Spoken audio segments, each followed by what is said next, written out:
নমস্কার, মনমন লাইফস্টাইলে সবাইকে স্বাগত। আপনারা সবাই কেমন আছেন?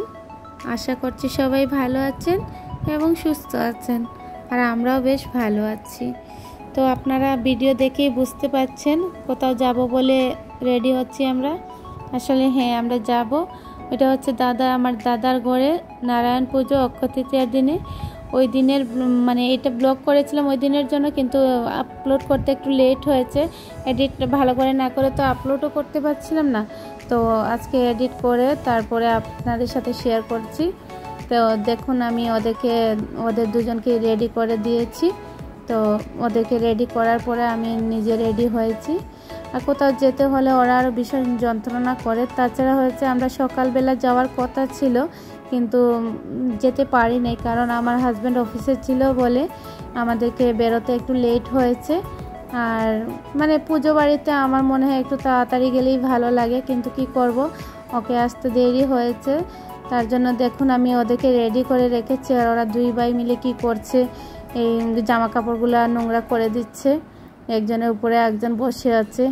ওরা ওই রকমই করে ঘরে যা করে, মানে ভীষণ দুষ্টামি করে ওরা দুজনে একসাথে থাকলে। আর দাদা যখন স্কুলে চলে যায় তখন কোনো প্রবলেম হয় না। আর তারপরে দেখুন রেডি হয়ে গেছি আমরা। তো আমরা এবার বেরোয় গেছি সবাই একসাথে। আর বেরোয় দেখুন ওরা কি মজা করে করে যাচ্ছে, কারণ ওইখানে গিয়ে তো আবার মামার তো ভাই বোন দাদা দিদি সবাইকে পাবে। অনেক আনন্দ পাচ্ছে ওরা। মানে আমার বড় ছেলে তো পুরোপুরি বুঝতে পারে ওইখানে গিয়ে কি করবে। ছোটটা তো এখনও তেমন কিছু বুঝে না, আর বড়টা তো বুঝতে পারছে সবাইকে পাওয়ার পরে ও কি করবে, কি মজা করবে, আনন্দ করবে। তারপরে দেখুন আমরা গাড়িতে উঠে যাচ্ছি। আর আমার বাসা থেকে বেশি দূর না, সামনেই ওদের বাসা, 10 মিনিট লাগে। তো আমরা পৌঁছেও গেছি। পৌঁছানোর পরে আমার এই বৌদি দাঁড়িয়ে আছে দরজায়, ননদের জামাই যাবে ও, তার জন্য একটু ভীষণ এক্সাইটেড ও। তো আমরা গিয়ে দেখেছি যেটা সেখানে মানে পুজো হয়ে গেছে, অঞ্জলি দেওয়া হয়ে গেছে, এবার যজ্ঞটা হবে। আমার না পুজো হওয়ার পরে যজ্ঞ দেখতে খুব ভালো লাগে।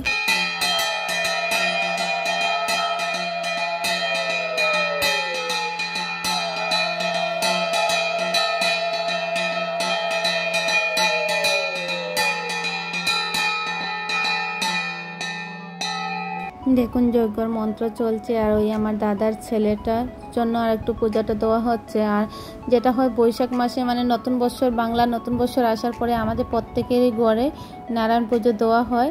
তো দেখুন যজ্ঞের আগুনটা দেখুন, খুব ভালো লাগছে দেখে। আর ও কি শান্ত হয়ে বসে আছে ওইখানে। তারপরে নারায়ণের কাছে সবার নামে এই তুলসী পাতা দেওয়া হয়েছিল।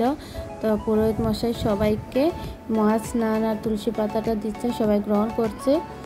আর তারপরে পুরোহিত মশাই বলছেন যে পুজো তো কমপ্লিট হয়ে গেছে, আপনারা এখন প্রসাদ খেতে পারেন।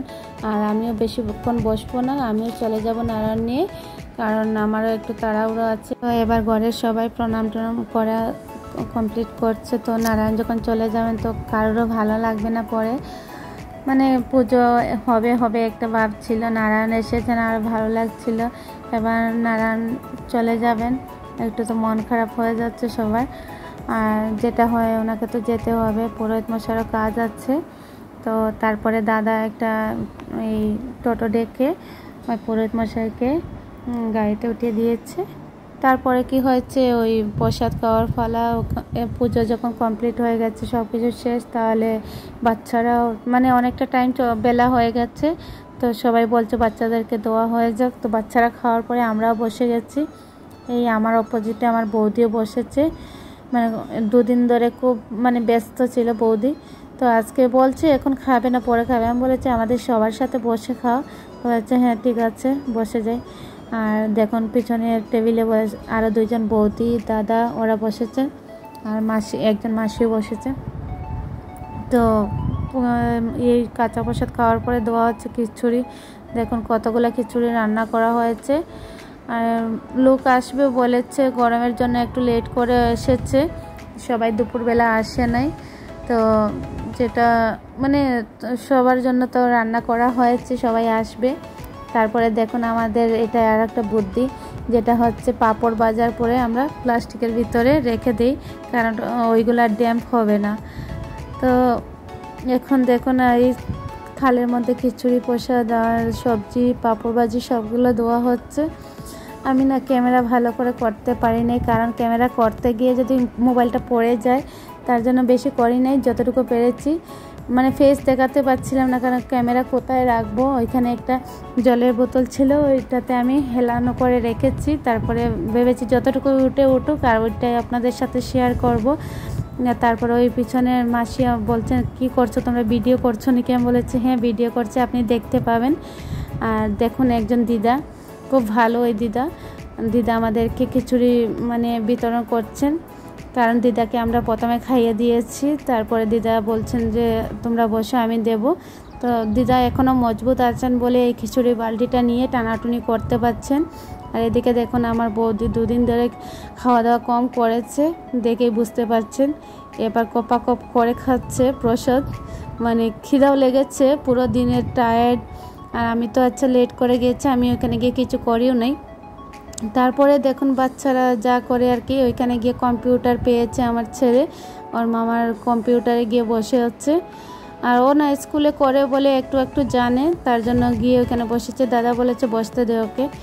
তারপরে ওই যে আমার ব্লগ ভিডিওগুলো ওরা দেখছে, এর মধ্যে 5 জন মিলে একটা মোবাইলে, আর নিচে ক্যারাম বোর্ড খেলা হচ্ছে। মানে বাচ্চারা সবাই একসাথে জমলে যা হয়, মানে ওরা আনন্দ ফুর্তি করছে। সেটা আমরাও করেছিলাম, আমরা যখন ছোটো ছিলাম আমরা ওইরকম আনন্দ করেছিলাম। কিন্তু এখনের বাচ্চারা তো ওইগুলো মানে টাইমই পায় না আনন্দ ফুর্তি করার, কারণ সবাই তো সবার পড়াশোনা নিয়ে ব্যস্ত থাকে। আর টাউনে যা হয় মানে সবার বাচ্চা সবার ঘরেই, গ্রামে তাও আছে মানে একটু হলে বের হয়। আর তারপরে খাওয়া দাওয়ার পরে এই বড় বৌদি লেগে পড়েছে যে রান্নাঘরে এরকম বিশৃঙ্খলা অবস্থায় আছে। তো আমি খিচুড়িগুলো বালতিতে উঠিয়ে নিই, যেগুলো খাওয়া হয়েছে তো হয়ে গেছে, আর যেগুলো হয় নাই তো ওইগুলো গুছিয়ে রাখি। তারপরে বড় বড় বাসনগুলো ধুয়ে নেবে ওরা, আর মাসি একজন আছে, ওরা মিলিয়ে ধুয়ে নেবে। তারপরে দেখুন রান্নাঘরটা পরিষ্কার করা হয়ে গেছে। তারপরেও সন্ধ্যাবেলা লোক আসছিল বলে ঘরের মানে বাইরে আর খাওয়ার ব্যবস্থা করা হয় নাই। তো ঘরের ভিতরে ডাইনিংয়ে খাওয়া হচ্ছে, তো ওদেরকে প্রসাদ দেওয়া হচ্ছে। আর দেখুন আমার 3 বৌদি মিলে মার সাথে কি গল্প করছে, গল্পটা হচ্ছে রাত্রে কি রান্না খাওয়া হবে ওইটাই। আর দেখুন আমার ছোট ছেলে কি মজা করছে। আর আমি ভাবলাম ওরা যখন ওদিকে কাজ করছে আমি সবাইকে নিয়ে একটু মজা করি আর একটু ক্যামেরাবন্দি করে নেই, যেটা সবাই হয়তো বা পরে দেখতে পাবেন আর আপনারাও দেখতে পাচ্ছেন। আমাকে যে ঘরে আসতে হবে ওইটা আমি ভুলে গিয়েছিলাম। ওরা বারবার বলেছে থেকে যাওয়ার জন্য, কিন্তু থাকা তো হবে না, কারণ আমার বরের অফিস আছে পরের দিন, তার জন্য আর থাকা হয় নাই। ওইদিকে দেখুন মামা বাগনার কি মানে আদর চলছে, ওই মুহূর্তটাও আমি ক্যামেরাবন্দি করতে পেরেছি। আর এটা আমি ব্লগে আপনাদের সাথে শেয়ার করছি। সত্যি খুব আমার ভালো লাগছে যে মানে এমন একটা ক্লিপ নিয়েছি যেটা মানে আমার খুব ভীষণ ভালো লাগছিল। আর আশা করি আপনাদেরও ভালো লাগবে। তো বন্ধুরা, যারা আমার চ্যানেলটিকে এখনও সাবস্ক্রাইব করেন নাই, প্লিজ আমার চ্যানেলটিকে সাবস্ক্রাইব করবেন। আর ব্লগ ভিডিওগুলো যদি আমার ভালো লেগে থাকে লাইক কমেন্ট করবেন আর একটু শেয়ার করে দেবেন। আর বন্ধুরা এরকম সাথে থাকবেন, পাশে থাকবেন, সুস্থ থাকবেন। আজকের জন্য এতটুকুই, দেখা হবে নতুন একটি ব্লগে। নমস্কার।